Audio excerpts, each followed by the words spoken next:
வணக்கம் மக்களே. இந்த மண், நீர், நிலம், தமிழ் மக்கள் இவர்களுக்காக ஒரு தலைவன் அப்படின்ற மாதிரி தன்னை முன்னிலைப்படுத்திக்கிட்ட திரு சீமான் அவர்கள் சமீப காலங்கள்ல அவருடைய தடத்தை மாற்றி பயணிக்கிறாரோ அப்படின்ற ஒரு சந்தேகம் நமக்கு எழுந்த அதே நேரத்துல அவரோட சொந்த வாழ்க்கையில அவர் செஞ்ச ஒரு தப்ப அதை ரொம்ப பெரிய நியாயமாக காட்டினதோட மட்டும் இல்லாம அந்த பாதிக்கப்பட்ட பெண்ணை ரொம்பவும் கேவலமாக பகிரங்கமா அதுவும் மீடியா முன்னாடி அவமானப்படுத்தினது, அசிங்கப்படுத்தினது மிகப்பெரிய கண்டனத்துக்கு உரியதாக மாறி இருக்கின்றதோட மட்டும் இல்லாம இப்படிப்பட்ட ஒரு தலைவர்கள் என்ன மாதிரியான ஒரு விஷயத்த மக்களுக்கு சொல்ல முடியும். ஓரளவுக்கு ஓட்டு வாங்கி ஒரு எலிஜிபிலிட்டியை அடைஞ்சிருக்கக்கூடிய கட்சி நாம் தமிழர் கட்சி. இப்பவே இவ்வளவு ஆட்டம் போட்டாங்க அப்படின்னா இவங்க எல்லாம் பதவிக்கு வந்தாங்கன்னா எந்த மாதிரியான விளைவுகளை தமிழகம் சந்திக்கும் அப்படின்றதுக்கு சமீபத்திய அவருடைய நடவடிக்கைகளே உதாரணம். ஒரு பாலியல் தொழிலாளி அவர் 15 ஆண்டுகள் கண்ணியமாக இருந்தபோது நீங்கள்லாம் என்னடா அந்த நாட்டை புண்ணியவானும் கண்ணியவானும் ஆண்டுகிட்டு இருக்கீங்க? என்ன யோக்கியது இருக்கு என்ன இப்போ கேள்வி கேட்க பேசுறது? பெரியாருன்னு தலைக்கு மேலே வச்சு கொண்டாடுறீங்களே, அவர் சொன்னது தான் என்ஜாய்மெண்ட் வித்தவுட் ரெஸ்பான்சிபிலிட்டி. இப்போ அவர் சொன்னதை தான் நான் செஞ்சேன்னு வச்சுக்கிறேன். இப்போ எதுக்கு நீ உனக்கு என்ன பிரச்சனை ஆகுது? ஒரு அரசியல் கட்சி தலைவராக இருக்கு கண்ணியம் இல்லாமல் ஒரு ஆபாசமாக எது கண்ணியம்னு சொல்லுங்க. என்னைய பாலியல் குற்றவாளின்னு நீங்கள் எப்படி சொல்றீங்க? நீங்கள் நீதிபதியா? ஒரு பாலியல் தொழிலாளி அவர். தொழிலாளியாடா நான் டேய் இந்நாள் வரைக்கும் நீ தச்சிருப்படா. இந்த நொடியில இருந்து நீ எப்படி செருப்பால் அடிக்க வாங்க போற தொழிலாளினா நான் இன்னைக்கு எங்க அக்கா வச்சுட்டு பெங்களூர்ல தவிச்சிட்டு கிடப்படா. நாசமா போவடா, நீ நாசமா போவடா. என்னோட கண்ணீர் நீ என்ன பண்ண போது பார், உன்னை என்ன பண்ண போது பார். அவரை ஃபாலோ பண்ணக்கூடிய மிகப்பெரிய இளைஞர் சமுதாயம் ரொம்ப பிளைண்டா அவர் என்ன சொன்னாலும் கேக்குதோ அப்படின்ற ஒரு வருத்தமும் இருக்கதான் இருக்கு. அவர் பெரியாரை பற்றி பேசின விஷயங்கள் இப்போ மறைந்த தலைவர்கள் ஏதோ ஒரு இம்பாக்ட் அந்த சொசைட்டில ஏற்படுத்திட்டு போயிருக்காங்க. அதனாலதான் அவர்களை பற்றி வரலாறு சொல்லிக்கிட்டு இருக்கு. அதுல இருக்கக்கூடிய நமக்கு தேவையான நல்ல விஷயங்களை எடுத்துக்கிட்டு நமக்கு தேவைப்படாத விஷயங்களை விட்டு. ஆனா பெரியாரை பத்தி ரொம்ப மோசமா ரொம்ப இழிவாக ஒரு மறைந்த தலைவரை பற்றி பேசினதை மக்கள் எந்த அளவுக்கு ரசிச்சிருக்காங்க அப்படின்றது தெரியல. ஒரு ரொம்பவும் துணிச்சலான அரசியல்வாதியாக அறியப்பட்ட சீமான் அவர் எவ்வளவு துணிச்சலானவர் அப்படின்றத சமீப காலங்கள்ல அவரு தொடர்ந்து ப்ரூவ் பண்ணிக்கிட்டே இருக்கார். காளியம்மாள பிசுறு அப்படின்னு கூப்பிட்டதன் மூலமா காளியம்மாள் மாதிரி ஒரு சிறந்த அரசியல்வாதின்னு கூட சொல்ல முடியாது, ஒரு நல்ல சோசியல் ஒர்க்கர். அவங்க மக்கள் மீது நிஜமான ஒரு பற்றுதலும் அவங்களுக்காக போராடக்கூடிய தன்மையும் நல்ல பேச்சு வன்மையும் இருக்கக்கூடிய அவரை எவ்வளவு இழிவாக அவர் பேசினாரு அப்படின்றது காளியம்மாள ஃபாலோ பண்ணக்கூடிய நிறைய பேருக்கு மிகப்பெரிய வருத்தத்தை ஏற்படுத்தி இருக்கும். நம்மளை போல ஒரு காமன் பீப்புள், ஒரு சாதாரண மனிதர்கள் பார்க்கும்போதும் நமக்கும் கூட அந்த இம்பாக்ட் இருந்தது. என்ன இப்படி பேசுறாரு, ஒரு பெண் அதுவும் இப்படி பேசுறாரு அப்படின்றதுதான் ரொம்ப பெரிய வருத்தமா இருந்துச்சு. சோ காளியம்மாளுக்கு நேர்ந்த அதே விஷயம் அந்த கட்சியில இருக்கக்கூடிய யாருக்கு வேணா ஏற்படலாம். தன்னோட சொந்த வாழ்க்கையில தாம் பண்ண தப்ப ஒரு பெரிய நியாயவாதி மாதிரி அவரு நியாயப்படுத்தின அந்த விஷயம், அதை விட அந்த சம்பந்தப்பட்ட பெண்ணோட நடத்திய பப்ளிக்கா மிக கேவலமா சித்தரிச்சது ரொம்ப அசிங்கமா இருந்துச்சு. இல்ல இனிமே அவரை ஒரு தலைவரா, ஒரு சிறந்த தலைவராக பார்க்க முடியுமா அப்படின்றது கொஞ்சம் கஷ்டம்தான். சரி, அப்படி அவரு படி சொன்ன அந்த பெண் யார்? அந்த விஜயலட்சுமின்றவங்க யார்? ஏன் அவங்க தொடர்ந்து இந்த விஷயத்த ஒரு 15 வருஷமா இழுத்துட்டு இருக்காங்க? இது தேவையா? விஜயலட்சுமிக்கு இது தேவையா? ஒரே ஒரு நல்ல விஷயம் இதுல என்ன நடந்திருக்குன்னா, சீமான் யார் அப்படின்றத இந்த உலகத்துக்கு தோலரிச்சு காட்டியிருக்கு. அவர் விஜயலட்சுமிய பத்தி பேசின அந்த பேச்சுக்கு அப்புறமா அந்த பெண் வெளியிட்ட ஒரு வீடியோ கல்லையும் கறக்கக்கூடியதா இருந்துச்சு. அந்த கண்ணீர்லயும் அழுகையிலையும் ஒரு உண்மை இருக்கு அப்படின்னு என் மனசுக்கு தோணுது. நீங்க என்ன நினைக்கிறீங்கன்றத நான் உங்க பார்வைக்கு விட்டுடுறேன். ஆனா அந்த விஜயலட்சுமி யார், அவங்க எப்படிப்பட்டவங்க, என்ன செஞ்சுக்கிட்டு இருக்காங்க அப்படின்றத பத்தி ரொம்ப ஷார்ட்டா பார்க்கலாமா? ஆக்ட்ரஸ் விஜயலட்சுமி சென்னையில பிறந்தவங்க. அவங்களோட பூர்வீகம் தஞ்சாவூர் அப்படின்னு சொல்லப்படுது. ரொம்ப அழகான ஒரு ஆக்ட்ரஸ்.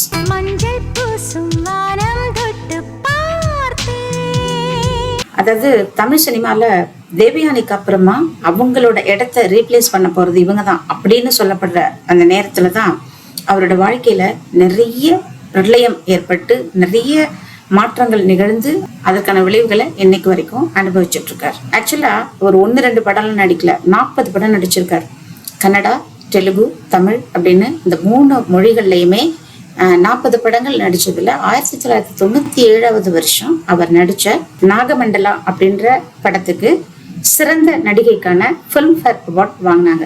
தெலுங்கு கன்னடா மூவி இண்டஸ்ட்ரீஸ்லயும் சரி அவரை பத்தின ஒரு நல்ல பேரு அப்ப இருந்துச்சு. 2005க்கு அப்புறமா அவரோட வாழ்க்கை ரொம்பவே மாறிடுச்சு. அவர் மேல ரொம்ப பிளைண்டா ஒரு அசிஸ்டன்ட் டைரக்டர் காதல் வயப்பட்டார் அப்படின்னு சொல்லப்படுது. அந்த அசிஸ்டன்ட் டைரக்டரோட ரத்தத்தால கடிதங்கள்லாம் எழுதியிருக்காரு. இவங்களுக்கு ப்ராப்ளம் என்ன அப்படின்னா, அவருக்கு ஏற்கனவே திருமணமாகி குழந்தையும் இருந்தது. விஜயலட்சுமிக்கு இது விருப்பம் இல்லை. ரொம்பவும் மன உளைச்சலுக்கு ஆளான விஜயலட்சுமி சூசைட் அட்டம் பண்ணாங்க. அதுக்கப்புறமா அவங்க சென்னைக்கு மூவ் ஆனாங்க.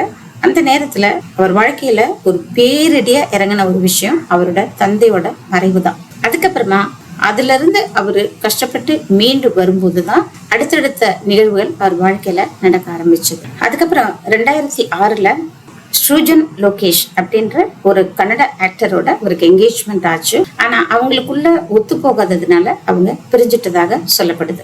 இதுக்கப்புறம் தான் அவரு மறுபடியும் தமிழ்நாட்டுக்கு திரும்பி வந்தார். தமிழ்நாட்டுக்கு அவர் வந்த அந்த நேரத்துலதான் அவருடைய சிஸ்டர், அவரோட அக்கா உஷா அவங்களோட வாழ்க்கையில ஒரு மிகப்பெரிய பிரளயம் ஏற்பட்டுச்சு. ஆக்டர் ஜெயபிரதாவோட சகோதரரோட வைஃப் தான் உஷா.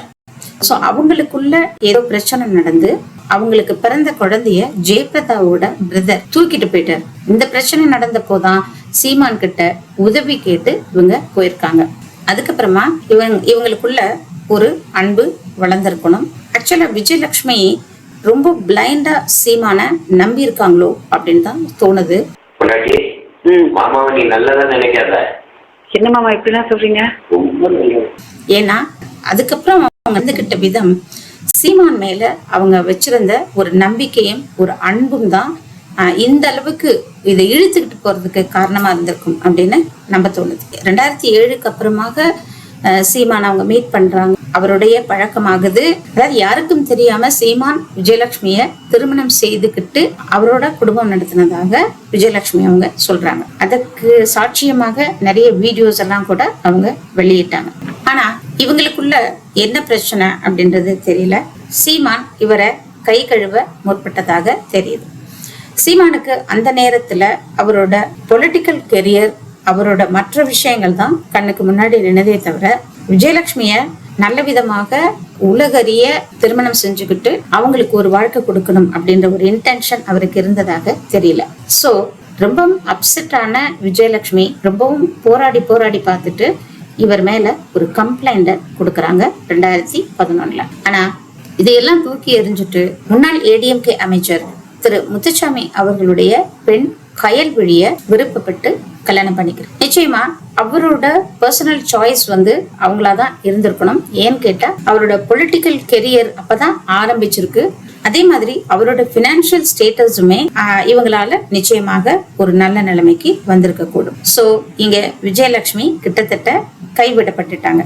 இந்த நேரத்துல சீமான நம்பி தன்னோட சினிமா வாழ்க்கையை தொலைச்ச விஜயலட்சுமி கடைசியா தமிழ்ல நடிச்ச படம் பாஸ் என்கிற பாஸ்கரன். இந்த மன உளைச்சல்ல இருந்து மீண்டு வர முடியாததோட கூடவே அவங்களோட உடம்பு ரொம்ப மோசமாக பாதிக்கப்பட்டிருக்கு. ஆட்டோ இம்யூன் டிசீஸ் அப்படின்ற ஒரு பாதிப்புல இருந்து அவங்க மீண்டு வர்றதுக்கு நிறைய செலவு பிடிச்சது. போதாக்குறைக்கு அவங்க அம்மா, அவங்க அக்கா இவங்களையும் பார்த்துக்கக்கூடிய நிர்பந்தத்துக்கு இவங்க ஆளாயிட்டாங்க. ஏன்னா அப்பா கிடையாது. ஒரு முறை ரொம்பவே உடம்பு சரியில்லாம போய் ICUல அட்மிட் பண்ணி அவங்கள மீட்டு கொண்டு வரதே பெரிய சவாலா போச்சு அந்த டாக்டர்ஸ். இதுக்கு முன்னாடி 2009வது வருஷம் பெங்களூர்ல இருக்க ஒரு ஆள்கிட்ட ஒரு ப்ராப்பர்ட்டி வாங்கறதுக்காக 45 லட்சம் ரூபாய் கொடுத்து ஏமாந்துட்டாங்க. அதுல இருந்து மீண்டு வர்றதுக்கும் அவங்க ரொம்ப சிரமப்பட்டாங்க. அதுக்காக அவர் மேல ஒரு கம்ப்ளைண்ட 2009ல கொடுத்தாங்க. அந்த ப்ராப்பர்ட்டியை வாங்கி தரேன்னு சொன்ன பிசினஸ் மேன் அந்த பணத்தை திருப்பி கொடுத்தாரா அப்படின்றது இன்னும் தெரியல. ஸோ அதுவே அவங்களுக்கு ஒரு பெரிய லாஸ். இதுக்கு நடுவுல நோயால பாதிக்கப்பட்டிருந்ததுனால ஒரு மாசத்துக்கு கிட்டத்தட்ட 1.5 லட்சம் ரூபாய் அவங்களுக்கு செலவாகுது. ஆனா வருமானம் எதுவுமே இல்ல. போதாக்குறைக்கு பணம் கொடுத்து அந்த பணமும் திரும்பி வரல. சோ கடன் வாங்க ஆரம்பிச்சாங்க. இந்த நேரத்துல தான் தமிழ்நாட்டை சேர்ந்த ஒரு பிசினஸ் மேன் இவங்க கிட்ட ஒரு இன்டீசென்ட்டா ஒரு ப்ரொபோசலை கொடுக்கிறாரு. அதனால கோபப்பட்டு அவங்க அவர் மேல ஒரு எஃப்ஐஆர் கொடுக்கறாங்க. இதனாலதான் அவங்க தொடர்ந்து கடன் வாங்க ஆரம்பிக்கிறாங்க. அதாவது தன்னோட சகோதரி டிபெண்டன்ட் ஆயிட்டாங்க, அம்மா வயசானவங்க, அவங்களுக்கு முடியல, எல்லார்கிட்டையும் கடன் கேட்க ஆரம்பிச்சாங்க, இல்லைன்னா உதவி கேட்க ஆரம்பிச்சாங்க. இது கர்நாடகா இண்டஸ்ட்ரியிலையும் சரி, தமிழ் இண்டஸ்ட்ரியிலையும் சரி, நிறைய பேர் இனிஷியலா கொஞ்சம் கொஞ்சம் பணம் கொடுத்து உதவி பண்ணாங்க. அதுக்கப்புறமா அப்ரப்டா இவரை அவாய்ட் பண்ண ஆரம்பிச்சுட்டாங்க எல்லாரும். அதாவது 2014 ஓரளவுக்கு உடம்பு ரெக்கவர் ஆகி சினிமால நடிக்கிறதுக்கான சான்ஸ் தேட மறுபடியும் ரொம்ப ரொம்ப ட்ரை பண்ணியிருக்காங்க. ஆனா அவங்களுக்கு பெருசா எந்த சான்சஸும் வரல. அப்புறம் டெலிவிஷன் சீரியல்ஸ்ல கொஞ்சம் நடிக்க ஆரம்பிச்சாங்க. அவங்க கர்நாடகால 75,000 ரூபாய்க்கு ஒரு வீட்டுல குடியிருந்தாங்க. அந்த வீட்டு வாடகை அவங்களால கொடுக்க முடியல. ஆரம்ப காலகட்டங்கள்ல அவங்க சிஸ்டர் தான் கொடுத்துட்டு வந்திருக்காங்க.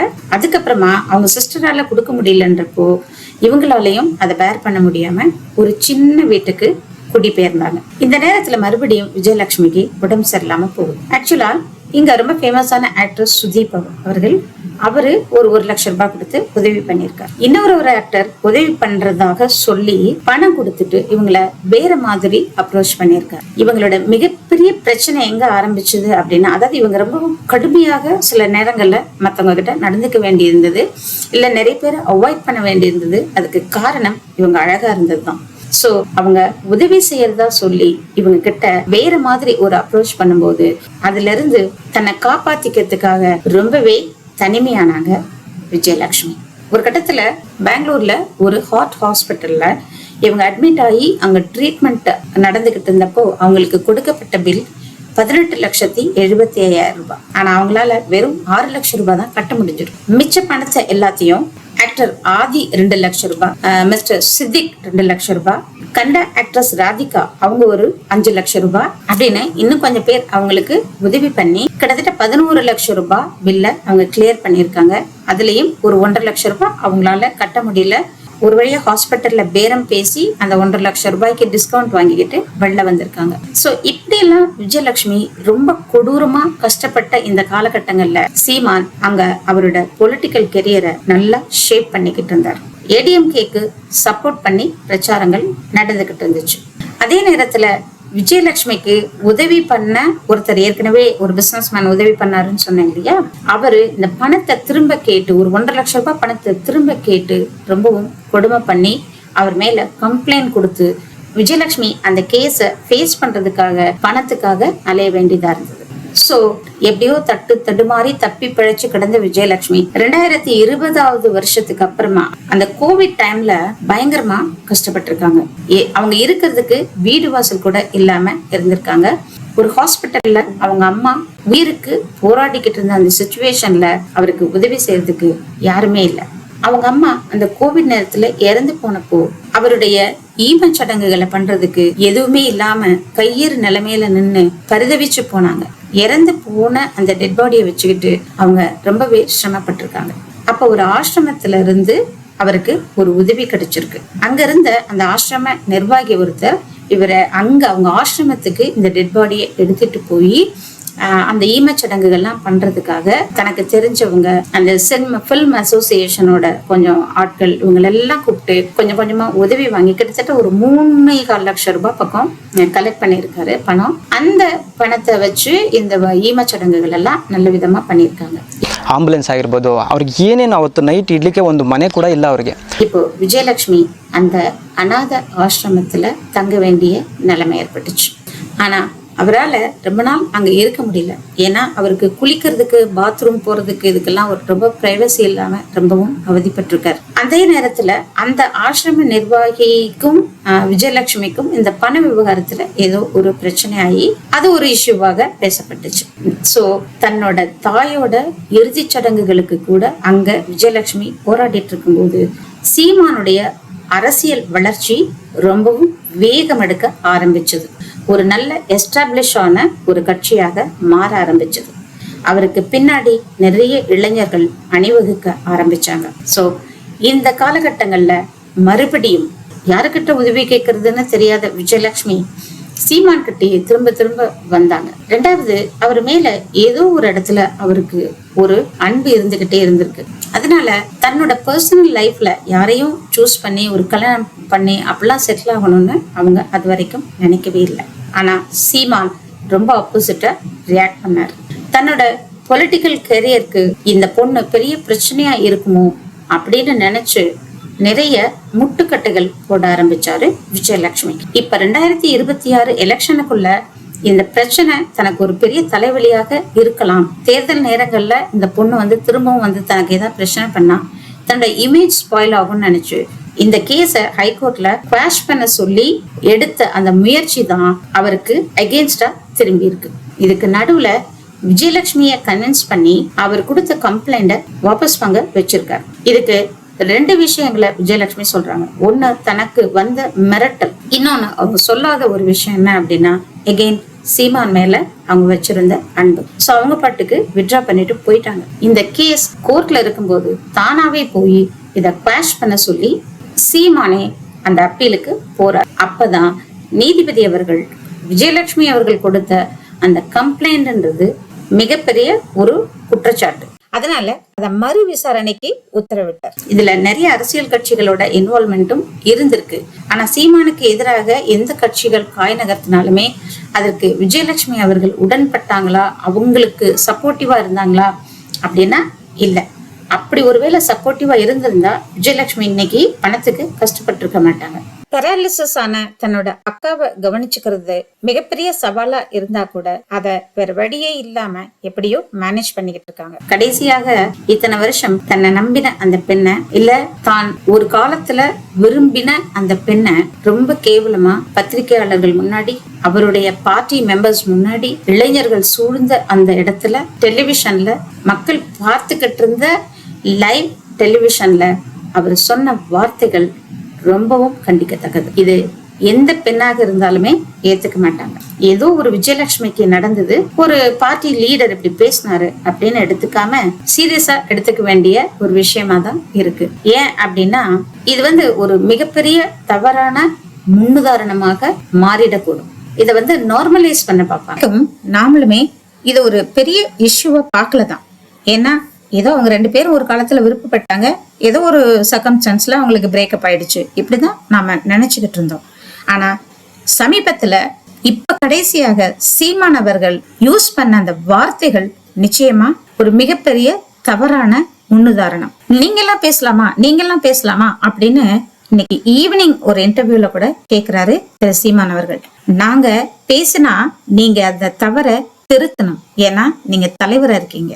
ஆனா தலைவரே அப்படி பேசினா நிச்சயமா அது தவறான முன்னுதாரணம் தானே. ஒரு அப்பாவி பொண்ணு அதுக்கு கை கொடுக்க யாருமே இல்லை அப்படின்னா நிச்சயமாக மகளிர் அமைப்புகள் அதை முன் என்னன்னு கேட்காம இருக்கிறதுக்கான மர்மம் என்ன, அதற்கான பின்னணி என்ன, யார் அவரை பேக்கப் பண்றாங்க, அப்படி பண்ணா மக்கள் இதை பார்த்துக்கிட்டு இருக்கணுமா அப்படின்றத நான் உங்ககிட்டே விட்டுடுறேன். நன்றி. அடுத்த வீடியோல வேறொரு டாபிக்ல சந்திக்கலாம்.